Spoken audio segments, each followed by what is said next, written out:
Tənliklər sisteminə aid suala baxaq. Şərtdə deyilir ki, A parametrinin hansı qiymətində bu tənliklər sisteminin sonsuz sayda həlli var.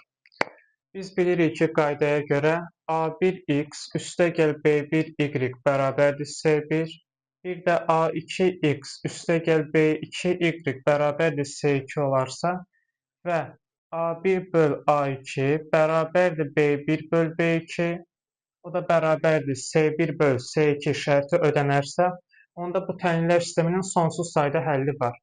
Onda bu qaydanı yuxarıdakı sistemə tətbiq eləyək. Olacaq 2 bölünsün A çıxı 3 bərabərdir 3 böl 12, o da bərabərdir 5 bölünsün A üstəgəl 9 olacaq. Bərabərliyin bu hissəsini götürüb həll edeyim. 3 ilə 12 ixtisar getsə bilirəm ki, 1 bölünsün 4 qalır. Onda olacaq ki, 2 bölünsün A çıxı 3 bərabərdir 1 böl 4-ə. Çarpaz vursaq, A çıxı 3-ü 1-ə vuranda qalır A çıxı 3. 2-ni 4-ə vuranda 8. A-nın yerinə 11 qoyacaq. Olacaq 11 çıxı 3 bərabərdir 8. Burada da A-nın yerinə 11 qoysaq 5 bölünsün 20 olacaq. Bu da ixtisar getsə 1 böl 4 ödənir. Deməli, A-nın 11 qiymətində bu tənliklər sisteminin sonsuz sayda həlli var.